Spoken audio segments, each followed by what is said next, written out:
Bueno,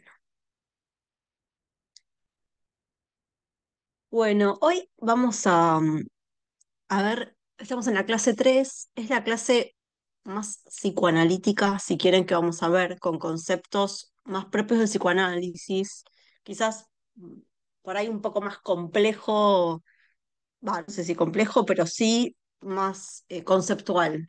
Entonces cualquier cosa, bueno, me paran, me dicen, ¿no? En principio, eh, vamos a ubicar de Freud.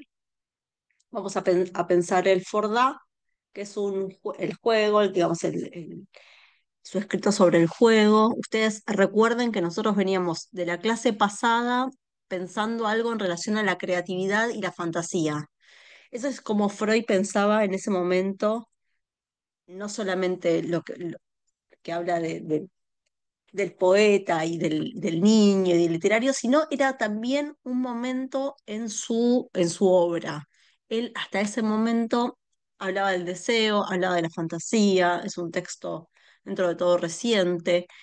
El texto que vamos a ver hoy, lo engloba en la serie en Más allá del principio del placer.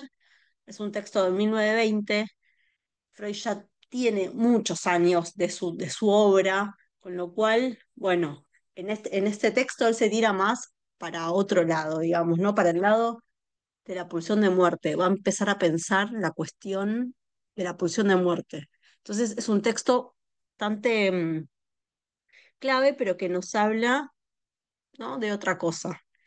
Eh, ya no del sujeto como un sujeto todo el tiempo deseante, sino que se hace esta pregunta de, bueno, ¿qué le pasa a alguien que en algo que puede ser satisfactorio, se lo pregunta también en el sueño, eh, tiene momentos de tensión, tiene momentos de displacer, digamos, ¿no? Él en este momento no afirma todavía esta cuestión masoquista que tiene el sujeto, pero sí que se hace esta pregunta, bueno, pero ¿por, por qué se repite en el sueño una situación traumática? ¿Por qué el niño, ahora lo vamos a ver en el juego, repite esta situación que le resulta triste, displacentera, digamos, ¿no? ¿Qué le pasa a ese niño? Antes de empezar con el texto de, de Más allá del principio del placer, vamos a tomar algunos conceptos con los que vamos a trabajar. El primer concepto que vamos a trabajar es el concepto de pulsión. No sé si, bueno, sí, obviamente Dani lo habrá escuchado, pero no sé si después lo escucharon ese texto, ese concepto, ¿no? Como, ¿qué es la pulsión? En un primer momento se homologa un poco en la, ¿cómo se llama? En la traducción que tengo se habla de instinto, ¿no? Él homologa se traduce primero como instinto, no se termina de entender qué es, hasta que eh, se puede empezar a conceptualizar y es un concepto que toma Freud, pero que toma Lacan y que lo va a tomar Miller en su relectura. Les leo una definición, así como muy cortita para que vayan pensándolo.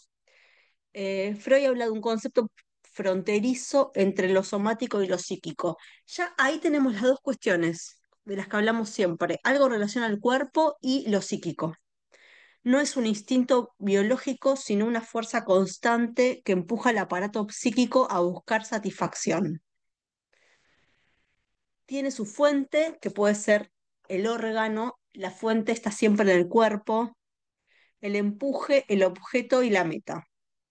Es así como muy escueto el concepto, pero la diferencia es, yo no sé si lo hablamos acá, o sí, seguramente lo dimos como ejemplo, esta diferencia de cuenta, bueno, él lo pone como el ejemplo, ¿no? Alguien que toma teta, ¿no? Y que o sea, y que se alimenta, hay algo biológico, porque la pulsión se apoya siempre en el cuerpo, entonces el niño toma teta, pero después se queda con cierta insatisfacción, entonces agarra un chupete y tiene el chupete, ¿no? Entonces Freud se hace esa pregunta, bueno, ¿qué es el chupete? ¿De qué estamos hablando cuando alguien está con el chupete? Si ya comió, si ya se alimentó, ¿qué es ese de más en la satisfacción en la boca? Bueno, eso sería más o menos el concepto de pulsión. La pulsión está asociado a lo sexual, siempre hay un componente, digamos, autoerótico. Él empieza con esto en 1905, que es en tres ensayos, donde él habla de la sexualidad infantil, en fin. Bueno, Lacan desplaza esta idea de la energía del circuito, digamos, ¿no? Y dice, la pulsión no busca un objeto natural, sino que gira alrededor de un vacío. Lacan va a ser la apuesta como en ese recorrido, en ese algo se satisface en ese recorrido de la pulsión. No es que está buscando un final, sino ya el hecho de hacerlo, ¿no? Entonces, la satisfacción se da en el rodeo, en el circuito mismo. Y Miller retoma Lacan para mostrar que la pulsión es un modo de goce, porque el concepto al que vamos a llegar es a goce, una satisfacción parcial que se sostiene en un borde. El borde puede ser, o sea, lo que decíamos antes de la zona erógena. El borde puede ser lo oral, lo anal, lo escópico, que es la cuestión del ver, y lo invocante. Le entiende como un modo de tratamiento del goce por la palabra. O sea, lo principal es que yo quiero llegar al concepto de goce. Para eso tomamos la pulsión, después el concepto de libido. La libido también es importante, es un concepto en Freud que aparece también hablando en relación a la sexualidad, pero él le va a dar como mucha importancia en 1915, donde él habla del narcisismo. Y ahí hablar de la libido, como piénsenlo como un quantum de energía en ese momento, ¿no? Cuando algo está puesto afuera, no está adentro, digamos, ¿no? Para estudiar uno necesitaría libido, digamos, para enamorarse uno tiene que poner la libido afuera, en otro. Entonces, Freud lo va a decir así, es la energía de las pulsiones sexuales. Es un concepto económico, él habla mucho de económico en el sentido de esto, de cuánto una energía, de cómo se desplaza esa libido de un lugar a otro, que intenta explicar la dinámica psíquica. No se confunde con lo genital, la libido se inviste en zonas erógenas, objetos, representaciones. Lacan, bueno, va a redefinir la libido, él habla de goce fálico, que no es energía, sino que está regulado por un significante. Se concentra en el órgano, pero no como biología, sino como significante, que organiza el deseo y la castración. Y Miller plantea que la libido es una versión freudiana del goce. En la clínica contemporánea, la noción de libido queda subsumida en la noción más amplia de goce, pero sigue siendo útil para subrayar su carácter energético o económico. Básicamente, el concepto de libido, que Freud lo tiene como más separado, lo pensamos ya en relación al goce. Después, el concepto de goce. En la teoría lacaniana, goce no es lo mismo que placer, porque es como que a veces se confunde mucho la cuestión del goce y el placer. El placer remite a la regulación psíquica descrita por Freud, o sea, buscar satisfacción evitando el displacer, bajo el principio de placer. Y el goce es aquello que excede el principio de placer. Es una satisfacción paradójica que puede estar ligada al dolor, a la repetición y a lo que en Freud aparece como la pulsión de muerte. O sea que es re importante porque nosotros vamos a pensar ese carácter ambiguo del juego, pero también de otras cosas, digamos, ¿no? Este carácter ambiguo entre hay algo que es placentero, pero que hay algo que se puede, digamos, rápidamente mudar a goce, a este goce que, digamos, que está ahí, es como un borde. Eh, bueno, Freud no lo usa como tal, el concepto, pero se entrevé que en el concepto de más allá del principio de placer, cuando el sujeto busca satisfacción incluso en lo displacentero. Freud va a hablar siempre de displacer y displacer. Digamos, él no llega a conceptualizar el goce, eso es algo que aparece posterior. Lacan define el goce como lo que está más allá del principio de placer. Es el punto donde el sujeto obtiene satisfacción en el dolor, en el exceso, en lo que no sirve a la homeostasis, digamos. Bueno, distingue el goce fálico del goce del otro y más tarde el goce del sentido. Eso no importa. Eh, También, a ver, entender esto de la satisfacción en el dolor o en el exceso, digamos, no es que es puramente que se quiere lastimar o hacer doler, sino que hay algo que como que se pasa, digamos, vamos a pensarlo así, vas por una línea y de repente algo se convirtió en ese más allá, en ese exceso, en algo que no querías, pero, ¿no? Como se me ocurre que es muy fino y que no hay que pensar, ay, quería sufrir, digamos, como una cosa, sino que como si hay algo que se va un poco, ¿no? Que el sujeto, podríamos pensar en el deporte, por ahí en alto rendimiento, por ejemplo, uno podría decir, bueno, pero ¿cuánta gente hay que se infiltra para hacer, qué sé yo, no, vengo entrenando y voy a correr, entonces me infiltro, juego así, voy así? No, bueno, no, no, uno puede decir, pero ahí ya no hay salud, no hay nada, eso es que eso, no sé, yo me acuerdo un competidor de taekwondo que el tipo estaba en un mundial y qué sé yo, y ya tenía la mano, hacía rotura, digamos, no rompía maderas, ya tenía la mano rota, entonces tenía que pasar a la segunda ronda para ver si salía campeón. Bueno, y fue con su mano rota a romper esa madera, ganó, digamos, ¿no? A un costo muy grande, ¿no? Que es toda la mano rota. ¿Hasta qué punto uno podría decir? Obviamente es un mundial, querés ganar, ¿no? Pero ahí uno podría decir, bueno, ¿dónde está la salud? ¿Dónde está el dolor? ¿Dónde está el criterio para decir qué hago después si no tengo mano? Si no me puedo arreglar, si me tengo que operar, si voy a estar parado 1000 años. Digamos, todo eso en un segundo, donde no importa nada más que eso, ¿no? Entonces ahí uno podría pensar, bueno, eso es un poco, es más allá de decir, ay, compito porque me encanta el deporte. Digo, ahí ya uno no tiene cabeza para eso, digamos, ¿no? Es como que se saca cualquier criterio, ¿no? Cualquier sentido común y es, bueno, no pienso, ¿no? Eh, bueno, Miller define el goce como lo que no sirve para nada, dice opuesto a la utilidad del principio del placer. Propone la noción del aparato del goce, dice el lenguaje mismo organiza los modos de satisfacción del sujeto. Lo articula al malentendido, a la lengua y al modo singular en que cada uno goza. Esto después quizás se va a entender un poco más. Bueno, en el psicoanálisis siempre va a estar la perspectiva del lenguaje, ¿no? El lenguaje, él va a hablar, después lo vamos a ver, como un aparato de goce.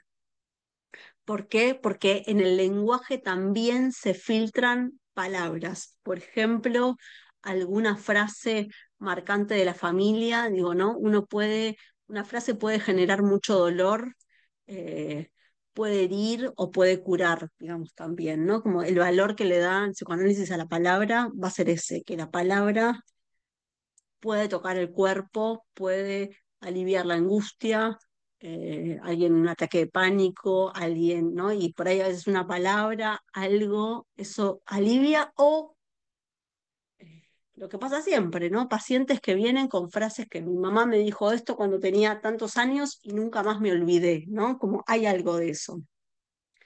Bueno, y después el concepto es, que también nos va a parecer importante para pensarlo en relación al juego, es la repetición.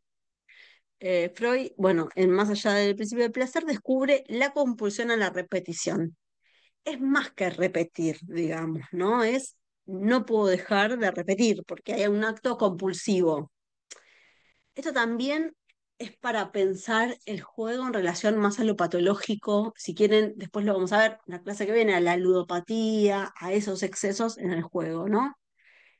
Pero bueno, es importante hacer esta diferencia quizás entre repetición y compulsión de repetición, donde ya hay de vuelta un poco más, digamos, ¿no? Que el nene que repite es un juego que le parece satisfactorio. El sujeto tiende a repetir experiencias dolorosas, más allá de la búsqueda de placer. Y la compulsión a la repetición va a estar ligada más a la pulsión de muerte.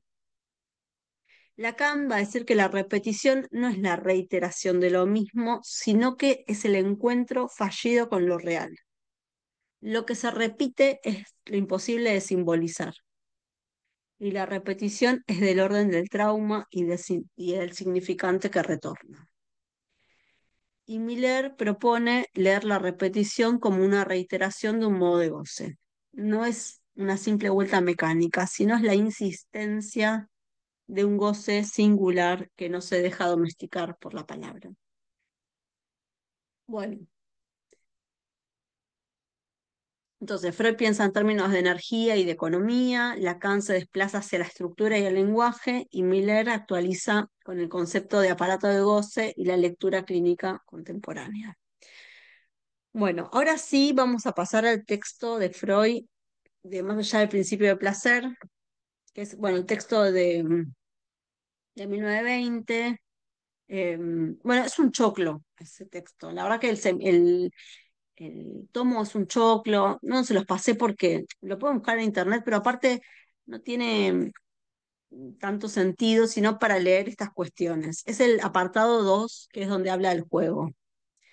Eh, bueno, él empieza a preguntarse primero por las neurosis traumáticas, ¿no? Eh, Dice, ¿qué pasa con la gente que, o sea, que tiene accidentes, choques en los trenes y empieza a soñar con estas cuestiones, ¿no? Porque hasta ese momento para él el sueño era un cumplimiento de deseo, y cuando empieza a tratar gente que estuvo en la guerra o que estuvo accidentes, se da cuenta que la gente soñaba con esos hechos. Entonces dice, en la neurosis traumática corriente resaltan dos rasgos que se pueden tomar como punto de partida de la reflexión. Primeramente, el hecho de que el factor capital de la motivación parece ser la sorpresa, esto es, el sobresalto o susto experimentado. O sea, ahí le da la noción de trauma también, porque es algo que aparece por sorpresa, como un accidente, ¿no? Eso es ese impacto. Y en segundo lugar, que una contusión o una herida recibida simultáneamente actúa en contra de la formación de la neurosis. Susto, miedo y angustia son términos que se usan erróneamente como sinónimos, pues pueden diferenciarse muy precisamente según su relación al peligro. Lo que él dice es que lo que ve en las personas que estuvieron en la guerra es que aquellos que les había pasado algo en el cuerpo, que le habían amputado una pierna, sufrían menos que los que no tenían nada, ¿no? Entonces se empieza a preguntar, ¿por qué? Digamos, ¿no? ¿Qué pasa que el que tenía una marca en el cuerpo estaba mejor que los que no tenían nada? Él se pregunta, por eso se pregunta ahí también por la culpa, a veces ¿no? De qué se trata esto.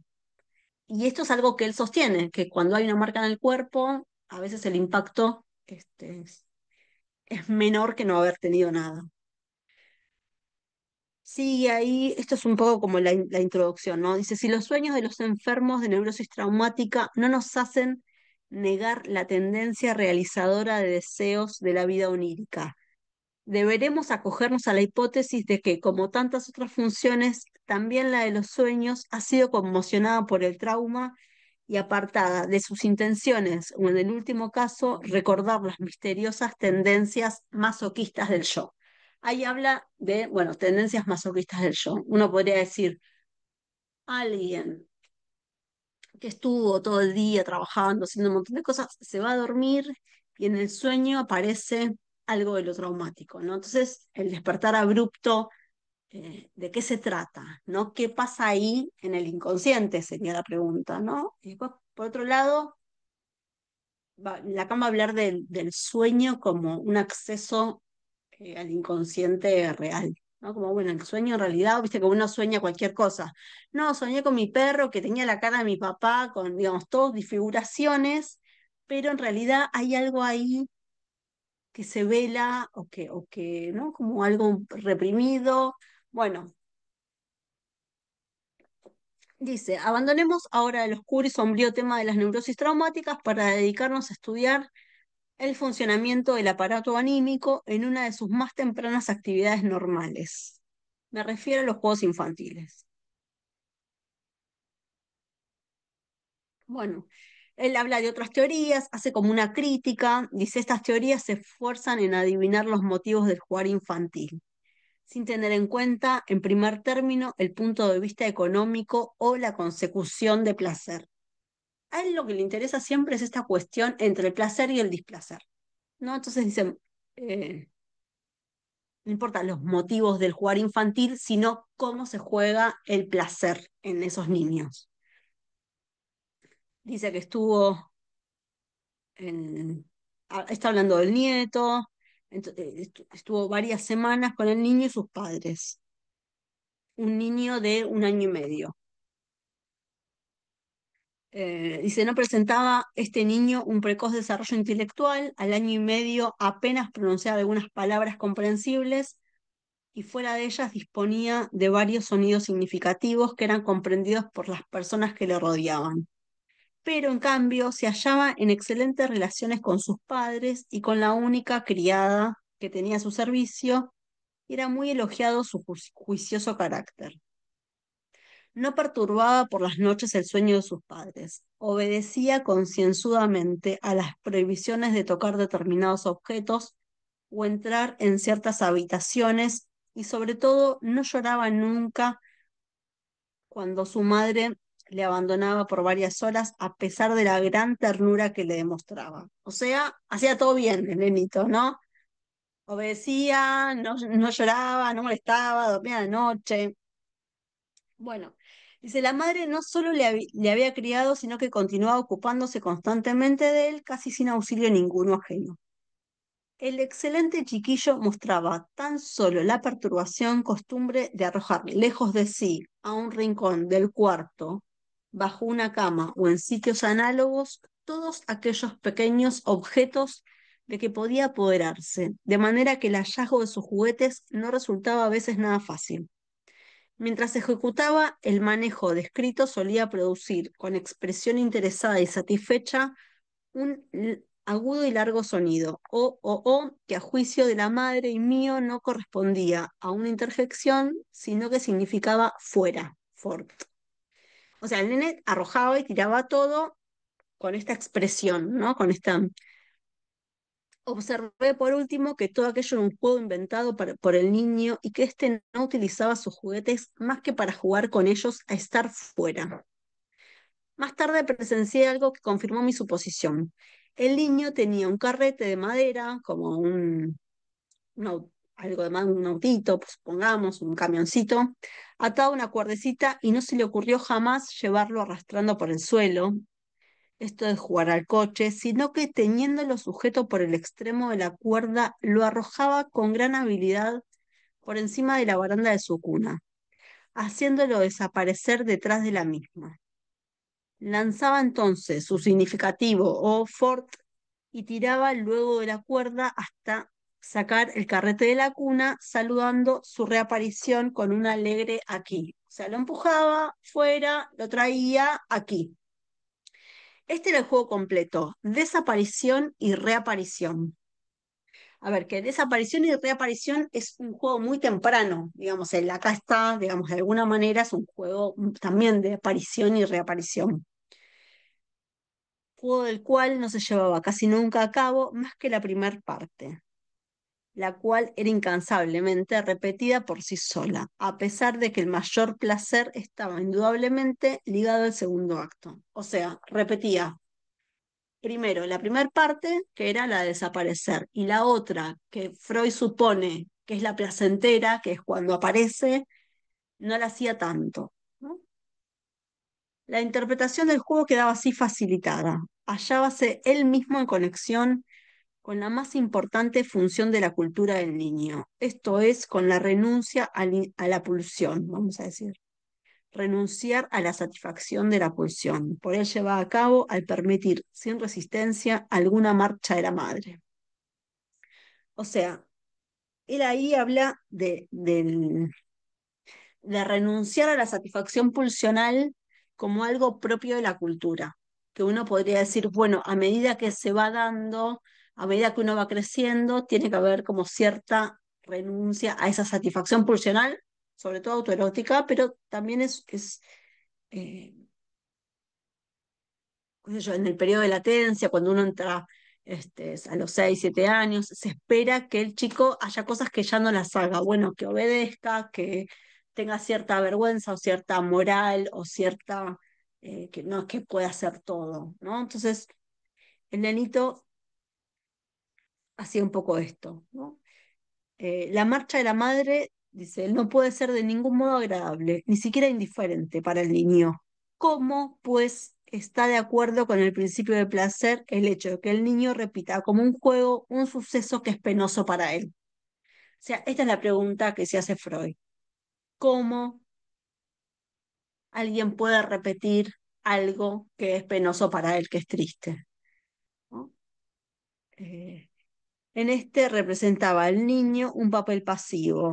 Era el objeto, o sea, el niño en un papel pasivo en la situación cotidiana, ¿no? Era el objeto del suceso, papel que él cambia por un papel activo, repitiendo el suceso, a pesar de ser penoso para él como juego. Es como si tomara una manera el control de eso. En vez de ser pasivo frente a la madre, él es activo frente a ese autito o a ese carretel, como le dicen. Y ya sabemos también de otros niños que suelen expresar análogos sentimientos hostiles arrojando al suelo objetos que para ellos representan a las personas odiadas. Se ve que los niños repiten en su juego todo aquello que en la vida les ha causado una intensa impresión y que de este modo procuran un exutorio a la energía de la misma, haciéndose, por decirlo así, dueños de la situación. Por otro lado, vemos con suficiente claridad que todo juego infantil se halla bajo la influencia del deseo dominante en esta edad, el de ser grandes y poder hacer lo que los mayores. Al pasar el niño de la pasividad del suceso a la actividad, el juego hace sufrir a cualquiera de sus camaradas la sensación desagradable por él experimentada, vengando así en aquel de la persona que se la infirió. Bueno, ahí por supuesto, fui haciendo un recorte del texto, pero ahí más o menos termina el texto. A ver qué marqué acá, si hay algo más.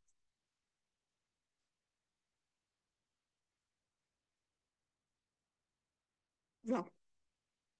Bueno, entonces ahí se termina como este primer texto de Freud y la pregunta que se hace principalmente es eso, ¿no? Y lo que se responde, o sea, él se pregunta cómo alguien puede repetir algo penoso para él y lo que se responde es, bueno, para hacer, para tomar esa actividad en el hecho, ¿no? Entonces, querer ser como el otro, poder hacer algo, ¿no? También se lo piensa siempre como una manera de elaborar algo, porque digamos, lo que tiene el trauma y esta cuestión de repetirlo era ese intento de elaborar algo que no se puede elaborar. Convengamos también que el niño todavía no tiene la madurez para entender un montón de cosas, ¿no? Sino que no es que, ay, bueno, la mamá se va a trabajar y eso, ¿no? Hay algo ahí que no se entiende, es un vacío, el otro se fue y el niño ahí se queda, digamos, ¿no? Y aparte, lo que se escuchó muchas veces es que los padres no, cuando son tan chiquitos, no es que le hablan a veces a los hijos, che, me voy a trabajar, ¿no? Es como que suponen que no entiende, ¿no? A veces esto lo escucho un montón, chicos de 3 años o cuatro, y los padres no le dicen, che, mira que me voy, que te quedás acá, ¿no? A veces suponen que no entiende, entonces no le explican algunas cosas que digamos, que los afecta, ¿no? Eh, me acuerdo una madre que estaba buscando un poco un diagnóstico de su hijo y lo sacaba de un lugar a otro, a la fonodióloga, iban 6 sesiones de fonodióloga, bueno, cambiamos, vamos al neurólogo, bueno, cambiamos, vamos a... Y el pibe se la pasaba, digamos, empezando tratamientos y terminando tratamientos y no le gustaba, entonces cambiaba. Digo, en algún momento hay que explicarle, digamos, qué pasa, porque si no es toda una cosa de hacer una relación con alguien, sacarlo de ahí, volver a empezar, estar siempre siendo evaluado. Bueno, pero tiene 3 años, no entiende. ¿Cómo va a entender? Alguien que va, que juega, que habla, que habla con una persona, eh, ¿no? Como esa cuestión del niño un poco como objeto por momentos. Pero por otro lado es re común que uno se va y que no le dice al bebé me voy, ¿no? Pero bueno, ahí hay un sujeto, que el otro que se va y que no entiende nada, pero que tiene la capacidad para jugar de esa manera, que tiene la capacidad para enojarse, para agarrar un juego y transformarlo, con lo cual algo entiende por lo menos de sus emociones, ¿no? De eso que le pasa. Pero bueno, también son cuestiones, bueno, ahora vamos a dejar eso ahí, ese texto que vimos del Fordá, y vamos a pasar a un texto de Miller que toma de Lacan, que es ya cerca del, se llama lenguaje aparato de goce, porque el psicoanálisis va a pensar con las cuestiones del lenguaje. Eh,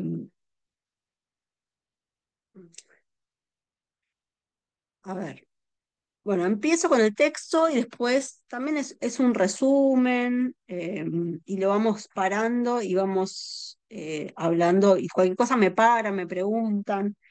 Eh, bueno, en el último periodo de su enseñanza, Lacan deja de pensar el lenguaje solo como un aparato simbólico y de significación, ligado al otro y al inconsciente estructurado como un lenguaje, y lo concibe también como un aparato de goce. A ver, Lacan, igual que Freud, hace un recorrido de su obra y empieza también por una cuestión imaginaria y simbólica, como Freud, que le daba mucha importancia a lo simbólico, a recordar, a levantar lo reprimido, entonces todo tiene un sentido, hasta que se da cuenta que hay algo del sentido que, viste, esto que se escucha a veces que uno dice, bueno, ya sé tal cosa, pero igual lo hago, digamos, ¿no? Ahí hay algo del sentido, yo ya sé, yo ya entiendo que no tengo que hacer más tal cosa, o los nenes, podemos pensar, los nenes que se portan mal en la escuela, bueno, ya saben, ahora es como que todo el tiempo reinciden, ¿no?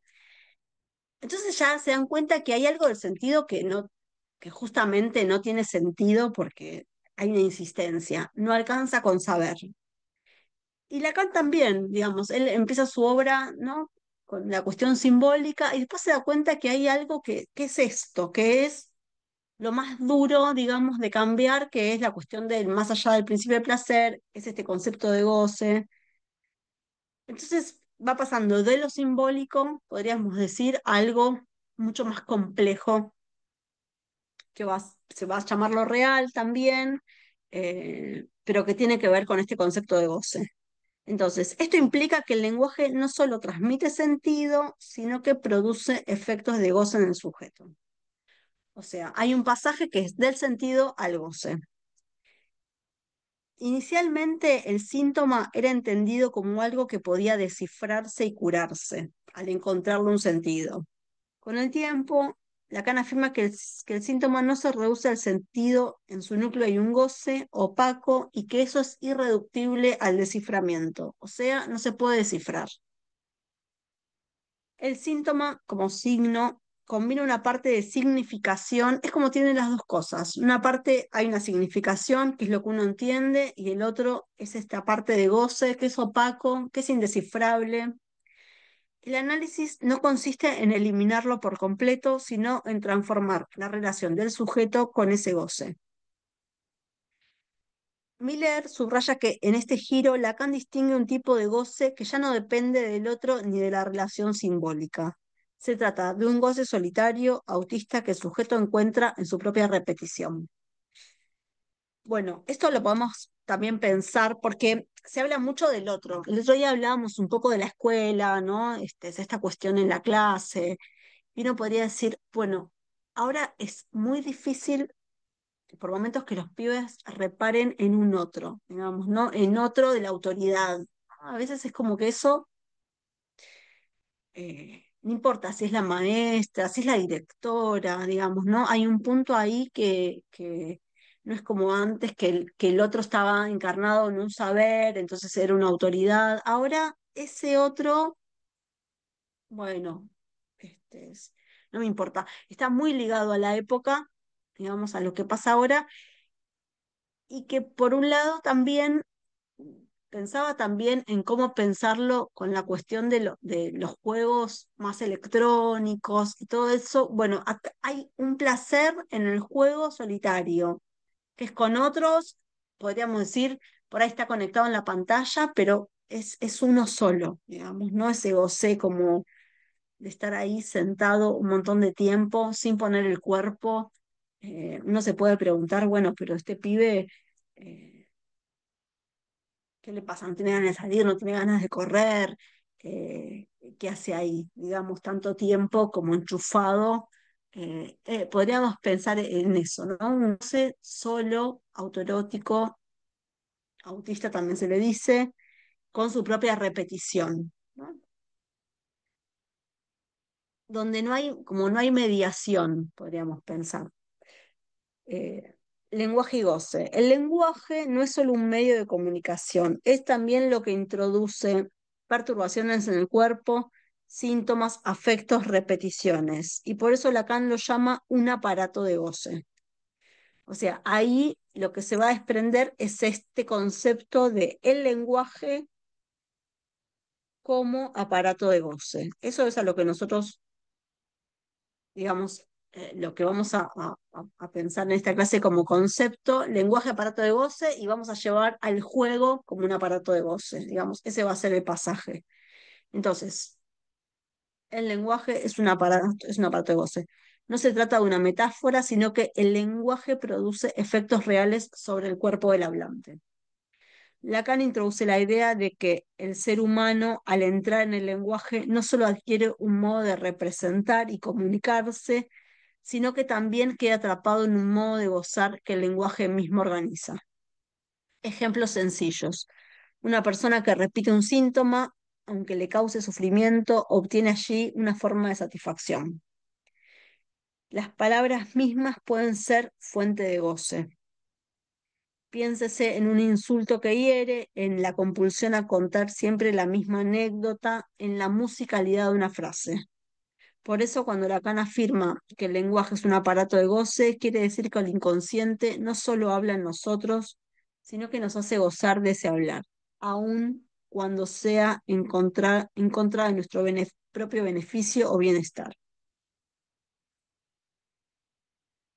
El aporte de Miller es mostrar cómo en el último Lacan el lenguaje deja de ser concebido únicamente como estructura de sentido y pasa a pensarse como aquello que captura al sujeto en un régimen de goce. Esto obliga a reconsiderar el lugar del síntoma, del inconsciente y de la práctica analítica, que ya no se orienta solo por el desciframiento, sino también por la transformación de la relación del sujeto con su goce. Bueno, Perdón, perdón. Hay sí, algo que no entendí, o quizás, no sé, me perdí en dale, algo. En bien, esto que vos estabas diciendo, ¿sí? Que el lenguaje es como... Sí, cuando el nene en el anterior, en el for da, ¿sí? mm, Dice for o no sí, sé cómo era. Ahí oh, vendría a sí, ser esa palabra lo que lleva después al goce, este displacer o esta... exactamente. Exactamente. Bueno, está re bueno, porque estaba pensando recién qué ejemplo dar, ¿no? Y ahí tenemos un gran ejemplo. Ese Ford, o sea, ni siquiera es Ford, es lo que uno entiende, ese laleo, porque era un nenito que todavía no hablaba, eso ya encubre un goce. En esa palabra no es solamente que él la dice, sino que esa palabra significa todo lo que él está vivenciando. Por ejemplo, ¿vieron cuando los chicos empiezan a decir malas palabras, digamos, ¿no? Cuando los chicos empiezan a decir malas palabras, no le dicen no, no, y se ríen, digo, ya ahí hay un goce en la lengua, digamos, en la palabra. Saben que no pueden decir malas palabras, pero lo dicen porque les genera un placer, que es o que lo retes, o que le digas, o que la gente adulta se ríe, o sea, sabe que eso provoca algo en el otro, pero aparte es un goce de eso, de decir, digamos, sin ni siquiera saber lo que significa, porque los chicos cuando repiten las malas palabras no saben qué están diciendo. Y a veces no bebés, digamos, a veces nenes de 7 8 años, que dicen cosas, digo, bueno, eso podría ser como un goce en la lengua, digamos, ¿no? Me parece re copada tu pregunta porque es justamente eso. Después lo vamos a ver con otro ejemplo. Eh, pero sí, es por ahí. Bueno, acá voy a hacer un resumen. Bueno, hago de vuelta como un resumen tomo el Forda para seguir avanzando en esta línea, pero es en esta línea que trajo Cintia. Bueno, el lenguaje del Forda, del principio de placer al aparato de goce, así lo vamos a llamar. Bueno, entonces estamos hablando de esto, del O, que es el fuera, y luego lo recupera con un da, ¿no? Entonces, el hallazgo freudiano es que el juego reproduce esta experiencia displacentera que es la ausencia de la madre.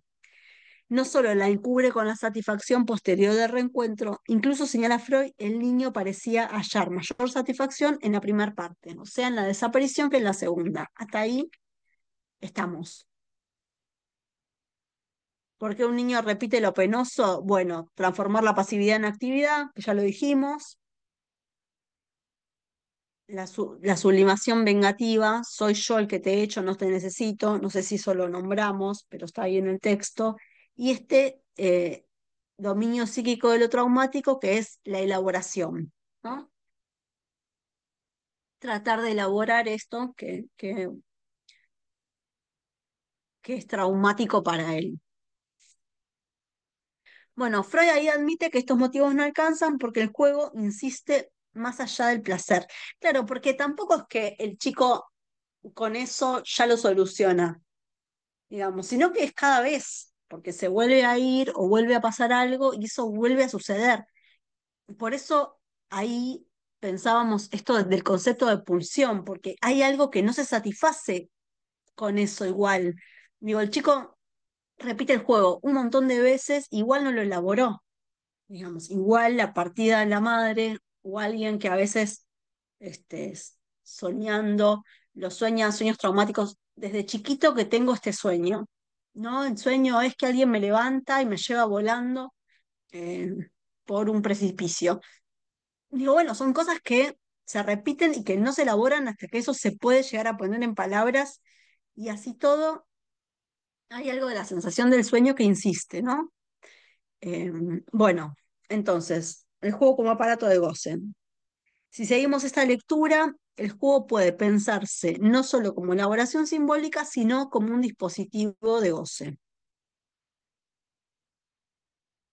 El goce no se reduce al placer. Al contrario, el goce implica un exceso, algo que insiste incluso en lo displacentero.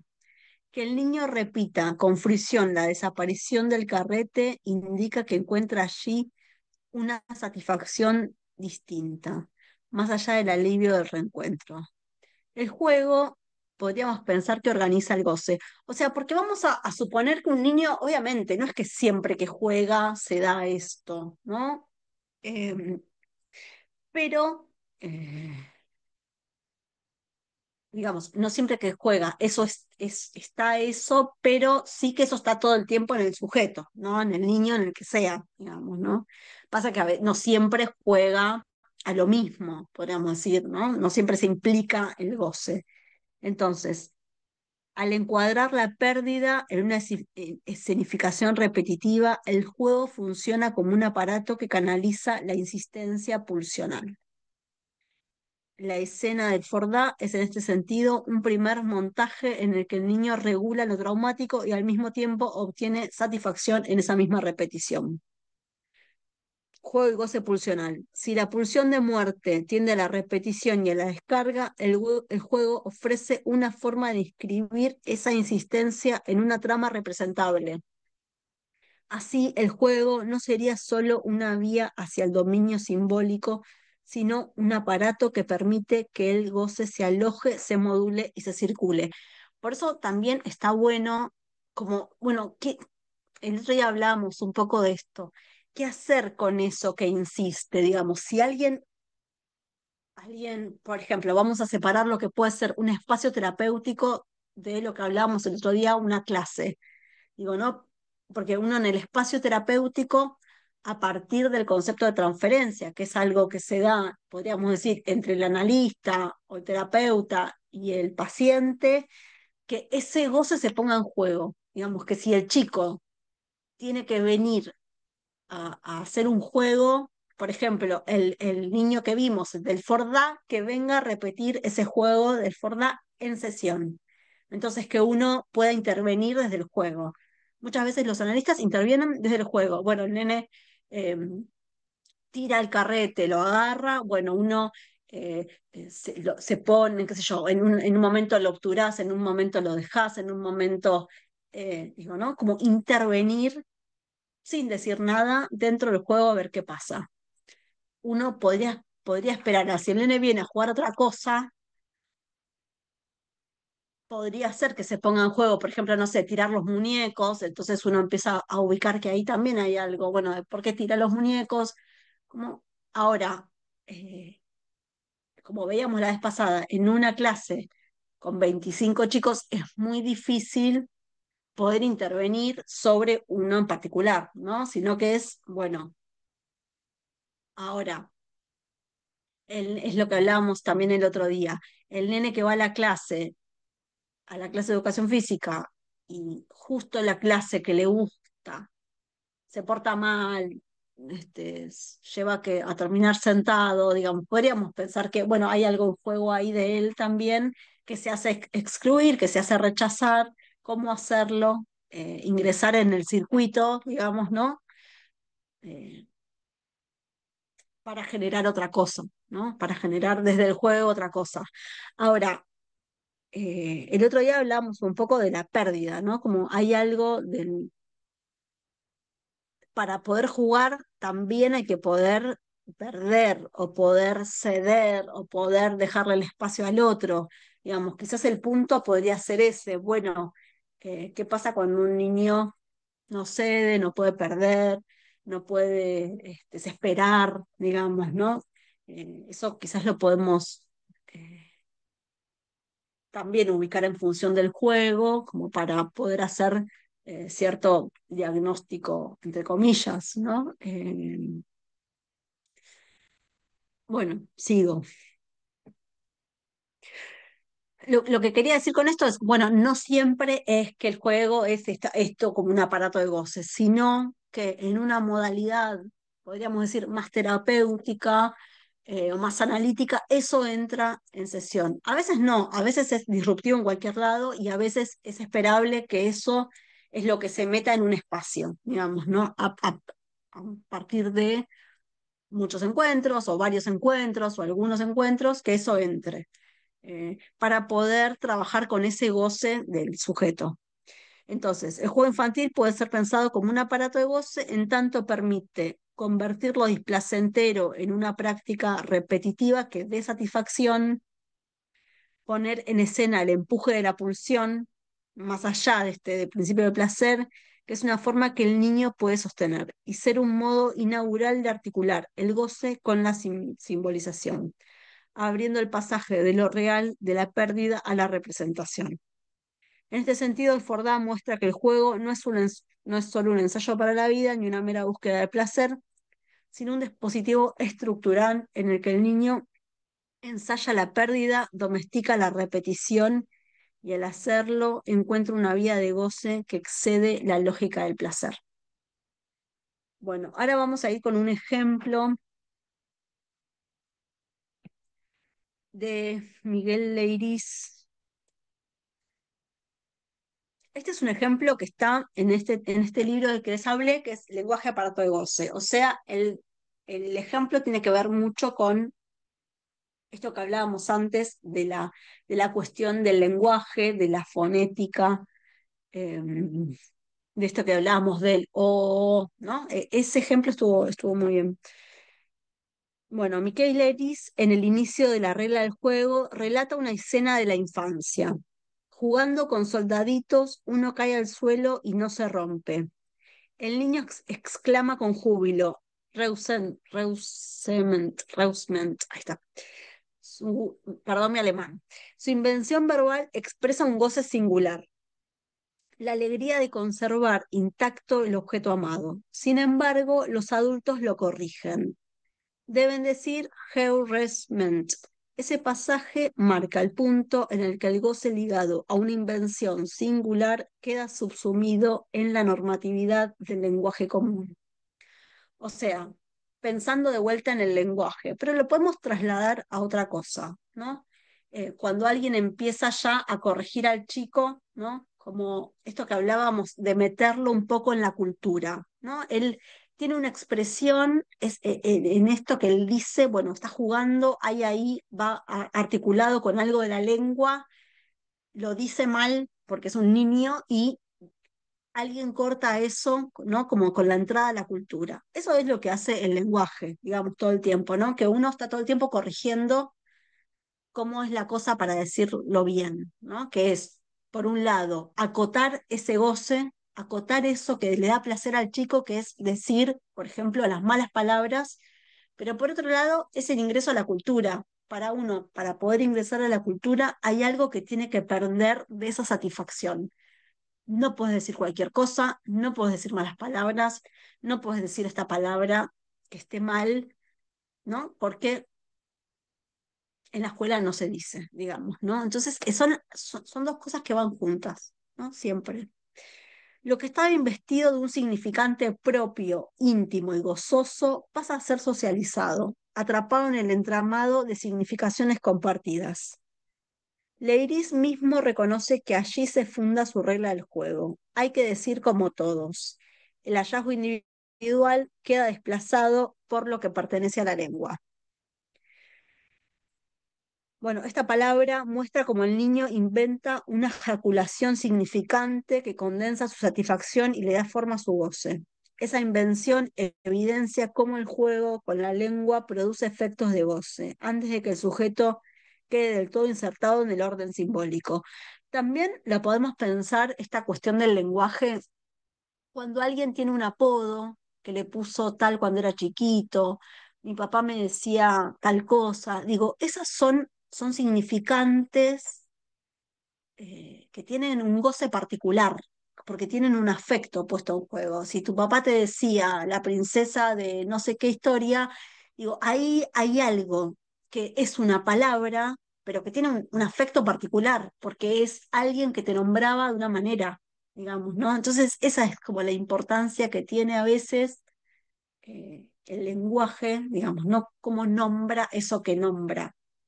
Eh, por eso también la otra vez que hablábamos a veces de los chicos cuando están jugando, bueno, cómo nombrar algo, cómo decirle por el nombre, cómo eh, ubicar algo desde la palabra, ¿no? A veces nombrarlos, llamarlos, digo, eso también es algo como de la existencia, ¿no? Darle ese sentido de su existencia. Siempre está alguien que te cuenta, no se sabía mi nombre, está bien, a veces uno le pasa, que se olvida, y qué sé yo, pero eh, es importante para el otro. Bueno, Miller y Lacan destacan en este ejemplo que antes de la alfabetización el niño se encuentra en el terreno de la lengua. Él escribe la lengua, Lacan, todo junto, ¿no? Como que no importa la gramática ahí, si es sino que es la lengua, es cómo suena. Una experiencia sonora hecha de equívocos, resonancias y cortes singulares.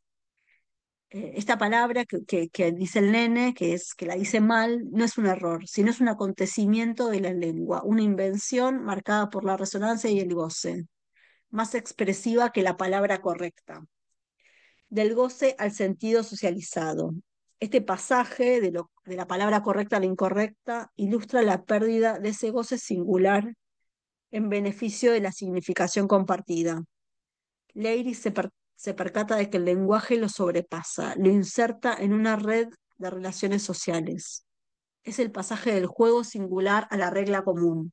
También, digamos, también ese pasaje que uno lo piensa en el juego, bueno, el juego solitario al juego es en grupo, es necesario, digamos, entrar en ese código es necesario y cuando, bueno, ¿qué pasa cuando un chico ya tiene una edad de jugar en grupo y no juega? Digamos, ¿no? Uno también ahí le empieza a llamar la atención, o cuando uno, con esos nenes que no se insertan como en ningún juego con otros, o si se insertan es como de una mala manera, ¿no?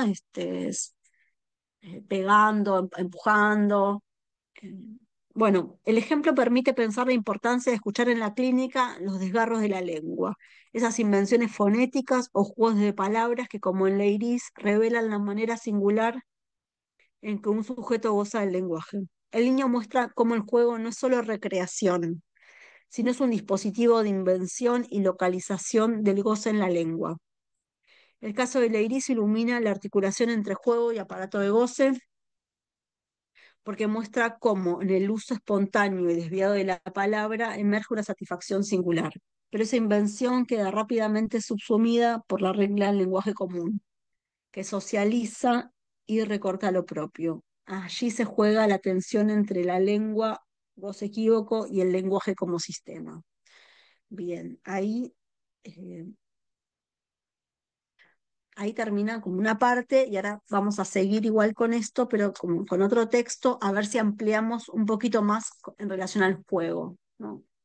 Eh, Porque, bueno, Laura, vos entraste un poquito más tarde, pero fuimos haciendo todo un recorrido entre el Forda, que es el primer texto de Freud donde habla de juego, después hablamos del lenguaje como aparato de goce, que es un poco esto, para articular al juego como un aparato de goce, y el concepto de goce, por ahí si después ves la clase grabada, que implica como no solamente satisfacción, sino un más allá de esa satisfacción, ¿no? Como cuando a veces eso se vuelve displacentero, digamos, ¿no? Que también es un poco la introducción, o sea, es ese pasaje del juego creativo al juego mm, más, podríamos decir, sí, el juego creativo como placer a un juego más repetitivo que está más del lado del displacer. Y esto para dar la entrada después a lo que va a ser la ludopatía, los excesos en el juego, digamos, ¿no? Que digamos que sin entrar, hablábamos un poco antes, que sin entrar en la ludopatía ya a veces los excesos del juego en las pantallas, cómo los deja a los pibes súper desregulados, la cuestión de la tecnología, se escucha un montón que hay que, bueno, cambia un montón cuando le saco el teléfono, ¿no? Y uno podría decir, bueno, ¿qué se juega ahí que el pibe está jugando a un juego con la pantalla y algo lo excede, ¿no? ¿Por qué, por qué no podría jugar, digamos, ¿no? Si es un juego, pero evidentemente algo pasa, digamos, ¿no? Que es muy difícil hacer ese corte. Sobre todo con la tecnología, también lo podemos pensar. Bueno, ¿qué pasa con los juegos tecnológicos? El otro día escuchaba toda la cuestión de Roblox y todo eso, todo lo que pasa en un juego, digamos, ¿no? En un juego virtual, que denuncian al creador, que, no sé, que se mete gente, que el abuso, que pibes que pasan datos, o sea, ¿no? Todo un mundo en un juego, con lo cual uno podría decir, ahí se mete, vamos a decir, el goce, ¿no? El goce del otro, primero que algo se empieza a desregular y que hay gente que lo permite, digamos, ¿no? Porque uno podría tratar de que el juego sea súper seguro y siempre pasa algo, o sea, hay algo que se escapa. Después la gente que se inventa para, que inventa cosas para todo el tiempo estar transgrediendo, y después los pibes que también o ponen la tarjeta, o no, la tarjeta de los padres, que los padres no se enteran, digo, hay algo ahí donde el juego, que es como lo más inocente de un niño, se vuelve esto, puro exceso, puro goce del otro y del niño propio, digamos, que no puede cortar, ¿no? Como, bueno, los padres le dan el teléfono porque son 5 minutos y eso es un momento, pero después hay algo que se desreguló. También uno podría pensar qué pasa en ese caso con los cuerpos, ¿no? Porque los pibes como si fuesen como una cuestión de excitación que tienen, ¿no? Entonces juegan y después, claro, cortar eso es llanto, una pelea, eh, y la solución es, bueno, no se los doy eh, para después no tener que sacárselo y pase todo eso, ¿no? Con lo cual, también ahí podemos pensar, che, ¿qué pasa? ¿No? Y también pensar en los adultos, no solamente en los niños, que los niños necesitan del adulto para regular eso. Digamos, ¿qué pasa con los adultos que a veces juegan sin parar, digamos, ¿no? Parejas que se pelean un montón cuando el tipo juega a la Play y la chica está harta de que juega a la Play, como, ¿no? ¿Qué pasa ahí? Que uno no corta. eh, Yo y- pensaba, perdón, sí, sí, sí, dale, dale, dale, así voy. en los adultos, como porque, no sé, entiendo que el niño se puede regular con la pantalla y qué sé yo, pero ¿qué pasa en esa intervención o en ese límite que cuesta, aparentemente, o en esa negociación, o en ese acuerdo con el niño que cuesta decir, bueno, che, son 10 minutos o no es el celular y explicarle 1.200.000 veces por qué no es el celular? Yo como que, y ahí me hace pensar en esto que decía de la autoridad de la maestra que ya no es la de antes, ¿no? Entonces como que hay como un movimiento, un corrimiento de los roles de los padres, que son los que limitan a los hijos, pero ya no, tampoco es la maestra, ya no, bueno, ¿qué, cómo, bueno, no sé si, qué cambió, digamos, pero qué sostienen también a esos roles de, no sé, de autoridad, que generalmente son los adultos, que marcan el límite, que introducen la cultura, o si la cultura cambió, bueno, como que me hace pensar en eso y lo último que pienso por ahí es, porque no sé, si pienso en los, más o menos, en los mapadres de ahora, no son digitales 100% aún, creo, ¿no? Como que tuvieron otra infancia, si se quiere, de plaza, de calle, de lo que sea, pero ahora están lidiando con la crianza, con lo digital en el medio, digamos. Eh, nada, preguntas. Está buena tu pregunta. Bueno, el psicoanálisis tiene como alguna hipótesis con eso que tiene que ver con esta cuestión del orden simbólico. O sea, es como en un momento hay algo de lo simbólico que se destruye, digamos, ¿no? Que cae, que tiene que ver con, bueno, dónde está un poco el saber, digamos, ¿no? Antes vos recurrías a la maestra, al profesor, a una figura que te llamaba la atención.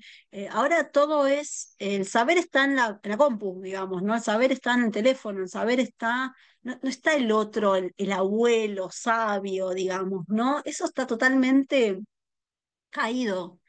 Ya los abuelos no son los que eran, digamos, tampoco. eh, y no hay, lo liga mucho al saber, ¿no? Como bueno, de ir a buscar a ese otro. Antes el médico era un lugar de referencia, vos ibas al médico porque algo te dolía y lo que te decía lo hacías. Ahora si no te gusta ese médico vas a otro y si no te gusta vas a otro. Y si no, googleás y sacás los síntomas y si no vas a la medicina alternativa y digo, se abrió tanto eso que ya nada es lo que era. Digamos, ¿no? Antes vos decías, bueno, listo, voy y estudio esta carrera. Y yo sé que cuando estudio esto me va a ir bien porque, no, ahora es, si sos youtuber, si sos, digo, todo es posible, por un lado, y no sabes a dónde dirigirte.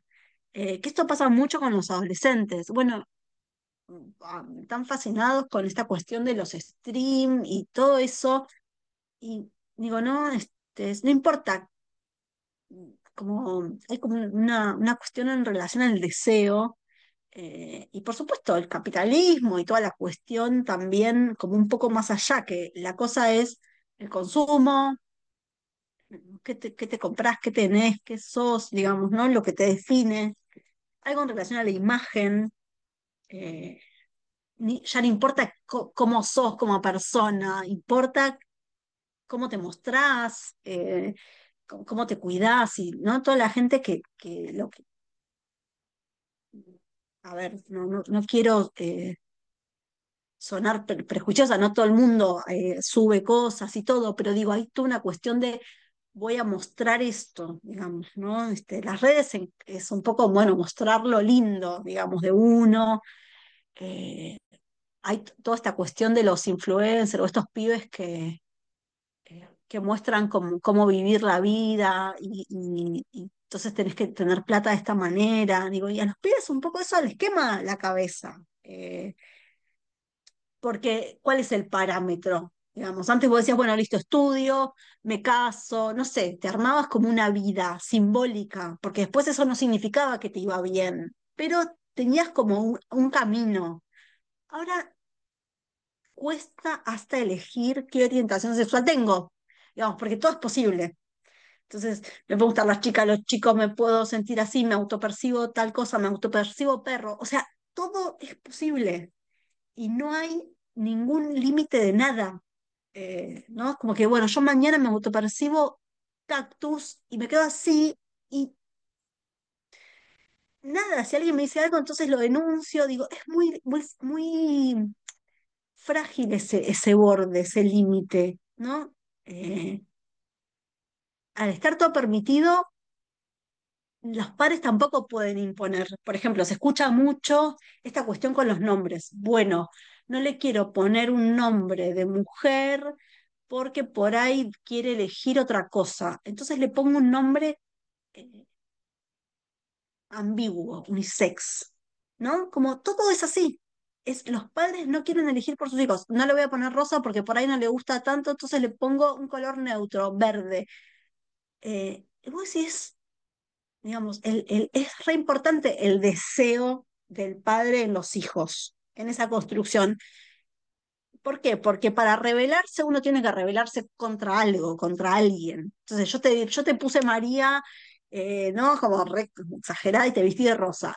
Y después vos, si no querés, y cámbiate el nombre, pero ya hay algo que se fue como construyendo. Entonces ella sabe que es María y que no le gusta.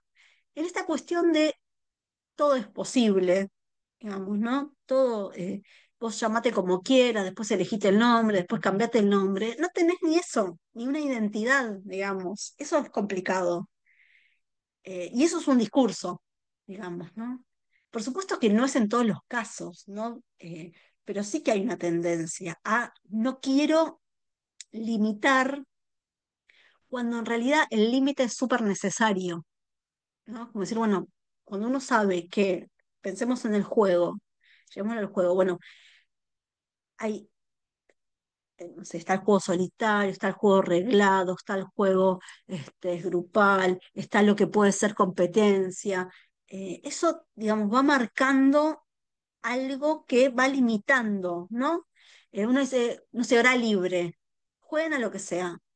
No saben qué hacer, se matan los pibes, o se aburren, ¿no? Muchas veces que, che, tenés todo el tiempo para hacer lo que quieras. Estoy aburrida, te dicen los chicos, ¿no? Dicen, necesito que me des alguna actividad, porque si los dejas jugando solos, a veces no se les ocurre nada. Entonces es, bueno, cómo intervenir para hacer un marco, ¿no? Y con la cuestión que vos traes es, bueno, no hay marco, digamos, el marco está dado por una pantalla, no hay adultos, los adultos no les cuesta mucho intervenir, a los padres les cuesta mucho poner un límite porque se sienten mal. eh, si son demasiado rígidos, también son muy cuestionados. Digamos, la época también lo tiene al hombre muy en jaque, digamos, ¿no? Entonces, si sos machista, si sos violento, si sos... ¿no? Entonces, no, tampoco el hombre sabe cómo actuar, porque no... Esto de las nuevas masculinidades, ¿no? Como, bueno, hay que construir. Es un momento muy de cambio, porque se escucha mucho adolescentes sobre hombres que les cuesta mucho abordar. ¿Cómo abordo a alguien? Si no le puedo decir un piropo, si le digo tal cosa, ya se transforma. Y eso, por un lado, está bueno porque hay algo que va cambiando, y por otro lado, tiene esta complicación, que es, bueno, nadie se anima a decir basta. Bueno, pasen de grado. Bueno, todos pasan de grado. Bueno, no te puedo llevar materia. Bueno, como que todo, no hay un punto que uno diga, bueno, ¿hasta dónde? Y, por supuesto, en los excesos se ve el hasta dónde. digamos, ¿no? Cuando siguen y siguen y siguen hasta que pasa algo, digamos, ¿no? Eso es lo complicado, que si no hay un límite, va a aparecer por otro lado, aparece en el cuerpo también, a veces con enfermedades, a veces esos chicos, esos niños que hacen síntomas, se enferman todas las semanas o algo les pasa, y uno podría decir, ¿no? Padres re buenos, es lo que se ve también, que padres y madres que vienen que son re buenos, pero que les cuesta un montón eh, decir que no, no entienden por qué, digamos, decir que no, ¿no? Es como que no, dice, bueno, ¿por qué le voy a decir que no si es pobre, ¿no? Como que hay algo que se corrió, antes era no porque no, ahora eso no, le tienen todo el tiempo que estar explicando al hijo por qué tal decisión, ¿no? Bueno, Freud hablaba de su majestad del bebé, ¿no? Como en este sentido, cuando el bebé ocupa todo el lugar, que eso está bueno. Ahora, el tema es cuando el bebé decide por todo el resto, digamos, ¿no? Cuando uno dice, bueno, no.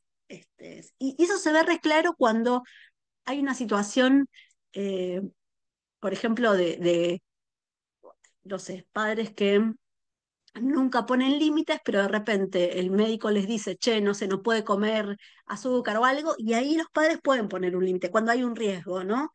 Y a veces funcionan esas cosas porque, bueno, ahí se ponen las pilas porque saben que su hijo está en riesgo o algo pasó. O, che, mira, decidí mostrarlo a consulta porque se porta re mal en la escuela y ya, ¿no? Y ahí por ahí la cosa se empieza como como a armar. Pero a veces hasta que no pasa algo de eso, los pibes, y aparece toda esta cuestión de la dimensión, que me parece que en el juego está bueno porque se puede observar cómo eso está en los pibes, que es eh, en el cómo juegan, ¿no? Cuando la cosa eh, o se descontrola o no pueden perder, ¿no? La cuestión de la frustración, digo, ¿no? Ahí me parece que se empieza como a observar el fútbol, supongamos que es un escenario eh, bastante complicado. Ustedes, bueno, ni hablar de lo que pasó la otra vez con Independiente y todo eso, ¿no? Como ningún límite, ¿no? La violencia extrema. No puede decir, bueno, pero ellos empezaron, todo lo que quieran, pero digo, hay algo que, un evento deportivo, bla, lo que lleva, ¿no? Ahí está la pulsión, el exceso, eh, ninguna regulación, digamos, ¿no? Y esto lo ves también en el fútbol infantil. Tranquilamente los padres se pueden cagar a piñas en fútbol infantil. No pasa nada porque hay algo ahí del goce, de esa pulsión, eh, donde el adulto también se pierde, digamos, ¿no? Porque uno podría decir, bueno, que los pibes compitan, digamos, ¿no? En un juego y que de última, si se pelean, bueno, ¿no? Uno podría regular como adulto. Ahora, si los chicos empiezan a pelear y los padres empiezan a pelear, hay algo que se vuelve como, ¿quién regula eso? Digamos, ¿no?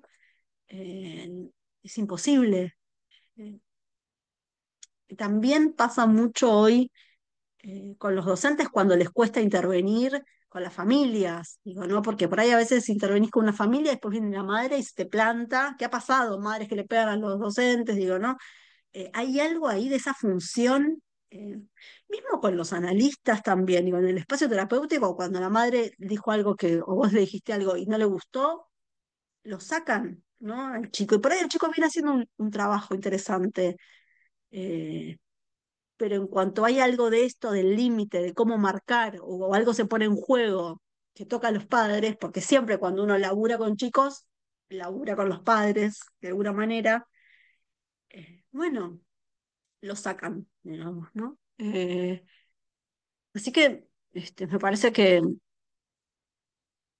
es interesante pensar, digamos, el juego en lo individual, en el espacio individual, como este modo de goce singular, como algo que aparece y que es necesario de la transferencia, pero también, digamos, pensarlo en el resto, como, o sea, en el resto de los espacios, que puede ser en el aula, eh, cómo eso se despliega en el chico como, bueno, como es eso singular que se pone en juego en el juego. digamos, ¿no? Como de una manera encubierta también, ¿no? Bueno, juega con esa modalidad que tiene. Cuando uno ve a alguien jugar, puede detectar algo de su modalidad de goce, digamos, ¿no?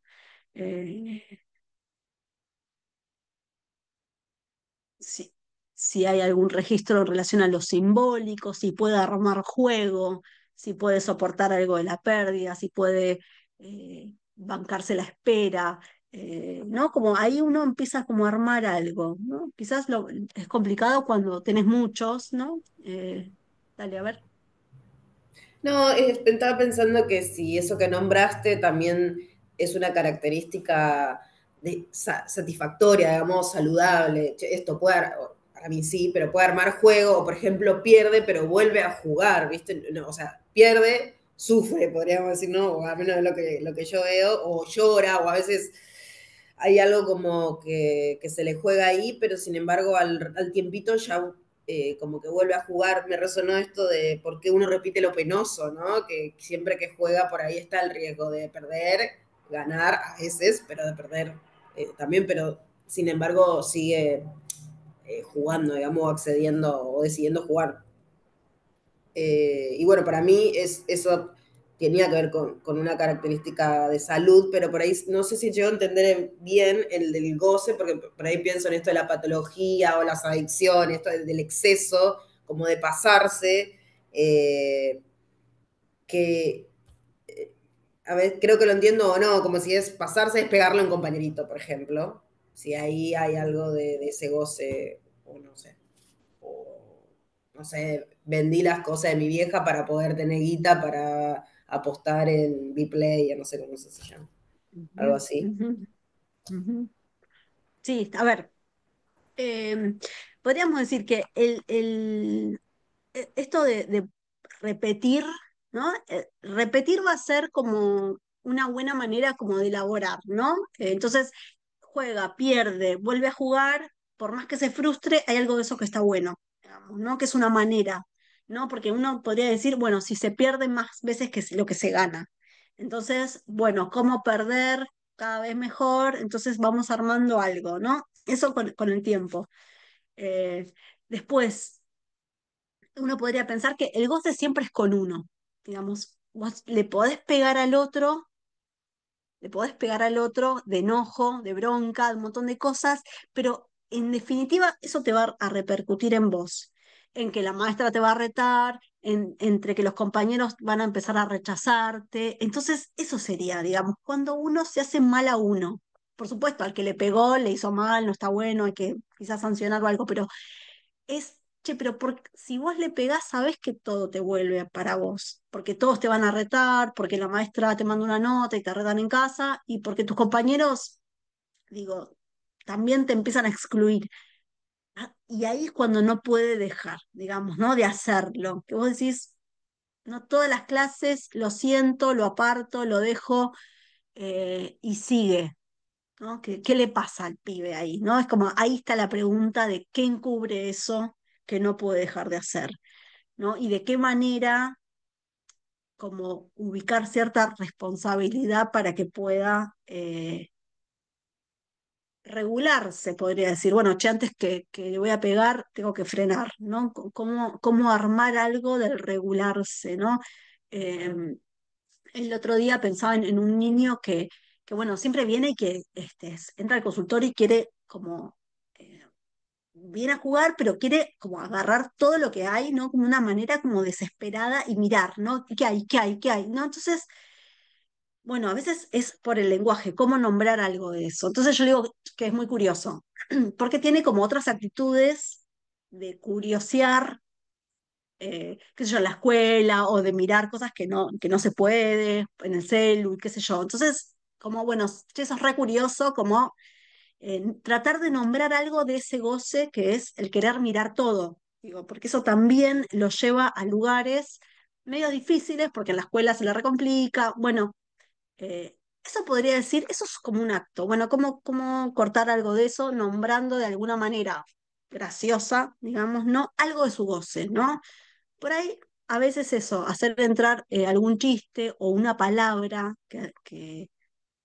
de alguno que se porta muy mal, ¿no? Eso también es como de alguna manera jugar con el lenguaje, ¿no? Eso en psicoanálisis se usa mucho y, y a veces está bueno. Quizás antes, que ahora está muy mal visto, qué sé yo, el profe podía poner como algún apodo, che, vos, calabaza, no sé, qué sé yo, cualquier cosa que uno le decía a los pibes y que eso nombraba algo. Ahora por ahí decís algo y eso puede caer muy mal, pero en realidad eso era una manera de alojar como alguna característica del chico de una manera graciosa. Entonces, el que era un pesado, y vos decías, che, vos siempre, no sé, eh, no sé, no se me ocurre nada, pero es un collar de melones, ¿no? Entonces, eso era, podía ser un chiste y alojaba otra cosa. Que en vez de decirle pesado directamente, le decías algo que hacía alusión a la persona.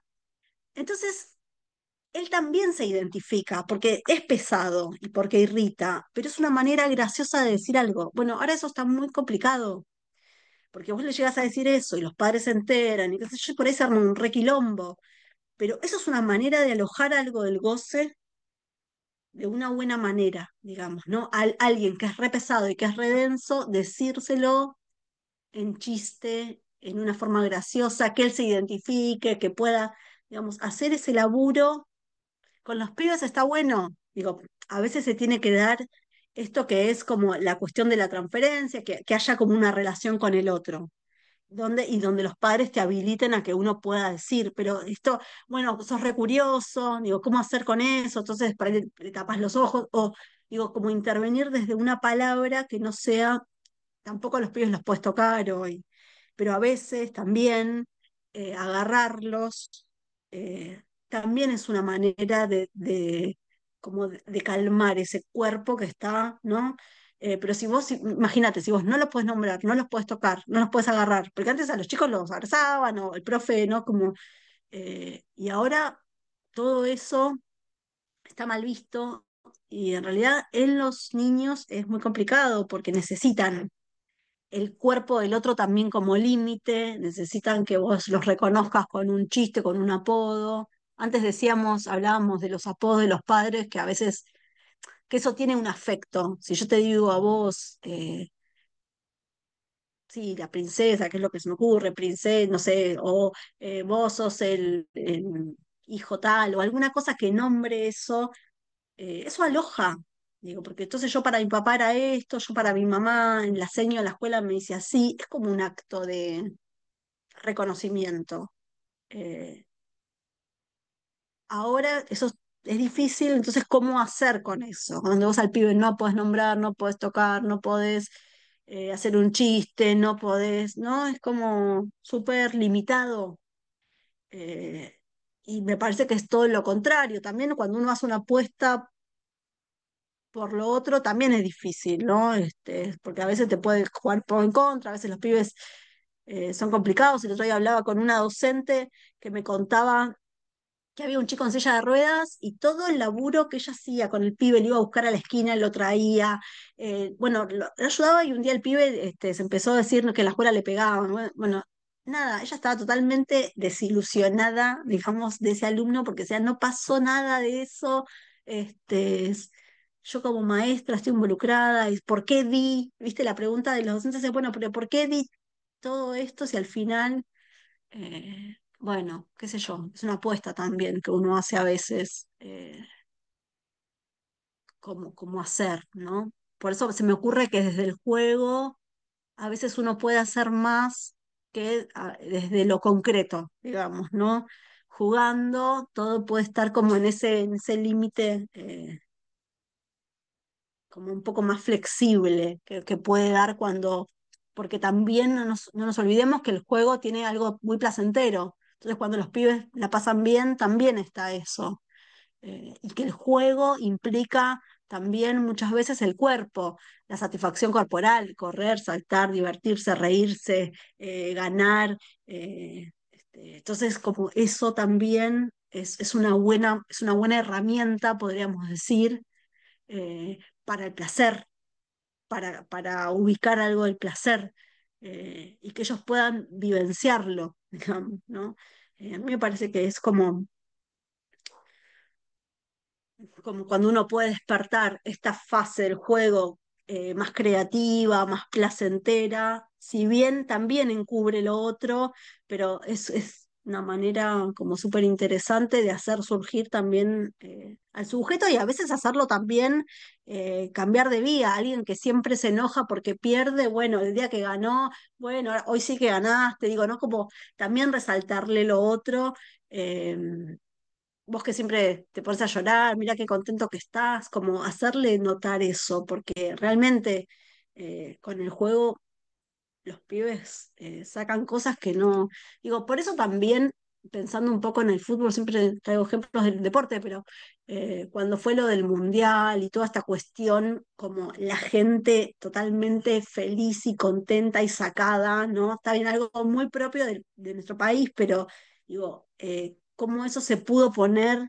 eh, Como ese placer, ¿no? Del juego, aunque no estaban jugando, había toda una cuestión de la competencia, de la satisfacción del cuerpo, de juntarse. Digo, ¿no? El juego también tiene eso. Entonces, ¿cómo, más allá de todo lo que vimos hoy, y que probablemente la semana que viene nos concentremos solamente en la ludopatía, en el juego, está esto también, ¿no? La semana que viene vamos a ver el texto de Dostoyevsky, El parricidio, que es un texto que toma Freud para hablar de esta cuestión más compulsiva. Pero bueno, está también todo lo lindo, ¿no? Del juego. ¿Alguna pregunta, alguna cosa, algún comentario?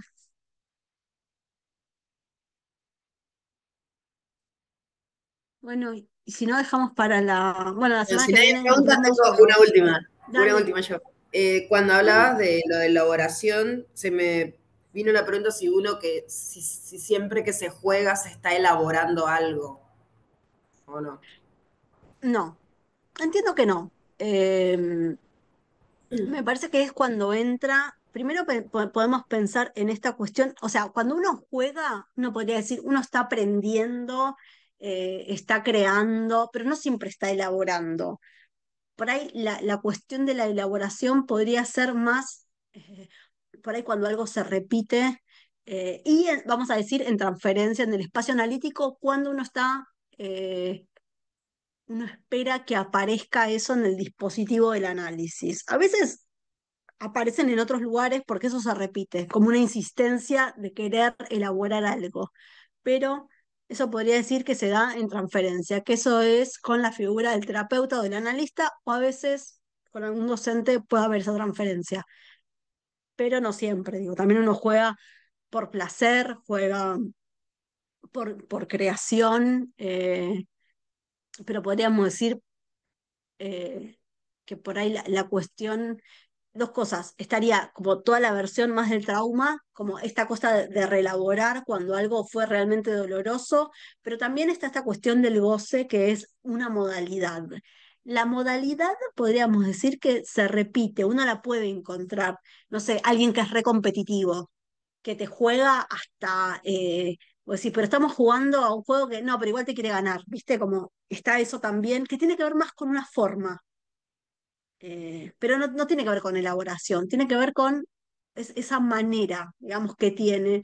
O alguien que es muy tímido, por ejemplo, y que siempre juega como a menos. Eso podría decir, es una modalidad. Es una modalidad de goce, pero no implica esa cuestión del trauma. Y otra cosa es, bueno, la madre se va y el chico llora e intenta como relaborar eso que pasó. O, por ejemplo, en los abusos, que eso por ahí se puede ver.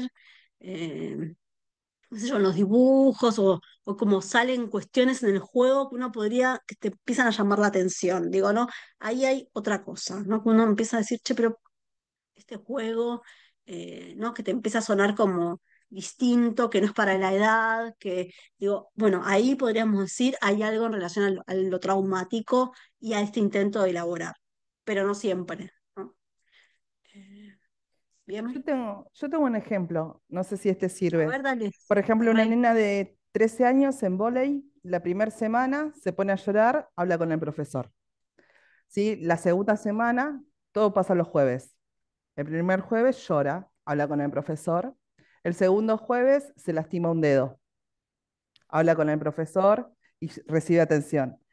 El tercer jueves se lastima la rodilla.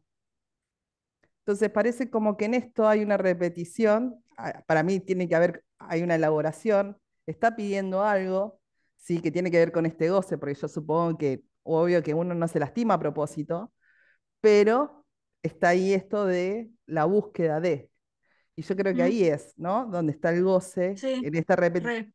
tiene que elaborarse, quizás en otras áreas, ¿no? No sé, con un Ujú. psicólogo, pero se ve que esto es algo Bueno, que repite. también podemos pensar como algo sintomático que lo haga siempre en esa clase. Digo, evidentemente también hay algo, ahí podríamos ubicar algo, no del concepto de transferencia, pero sí que algo pasa que el otro la escucha, digamos, ¿no? Porque también uno podría decir, bueno, no lo hiciste en cualquier lado, digamos, ¿no? Lo haces cada jueves, esperás hasta el jueves para lastimarte, no, es que hay algo que se arma más inconsciente.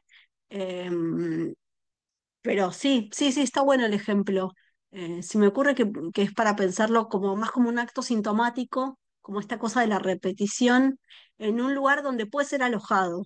Por eso a veces el juego o esos espacios, más allá de la cuestión terapéutica, que a veces uno como que está medio anda a jugar al analista o al terapeuta. Digo, también en otros espacios de juego eso aparece, o a veces en los deportes, porque es otra cosa, digamos, ¿no? Es otro lugar, es alguien creativo, alguien que puede mirar distinto, el cuerpo tiene mucho que ver, eh, que no es solamente la cosa hablada en la escuela, que también se da mucho en las escuelas, sino que es esto que vos decís, bueno, se lastima porque pone el cuerpo, pero también encuentra un lugar donde, digamos, ¿no? Donde hacerlo. Sí, hay que tomarlo como un acto sintomático que intenta elaborar algo y que también tiene como esta cuestión del goce porque se está lastimando a ella misma, inconscientemente, ¿no? Sí, está muy bueno el ejemplo. Bien. Bueno, dejemos y nos vemos la próxima. ¿Está bien? Bueno, chau, ¿Vos chau. vas a mandar el texto? ¿Mandás el texto por Eh, mail? ¿O cómo es? sí, sí, dale, lo mando. Sí, sí, sí, sí, sí, es un texto muy largo, pero acuérdense que es el capítulo 2. Eh, ¿Les parece? Bárbaro, gracias. Bueno, Gracias. Gracias. chau, chau. Chao, chao. Chao. Buena semana. Gracias.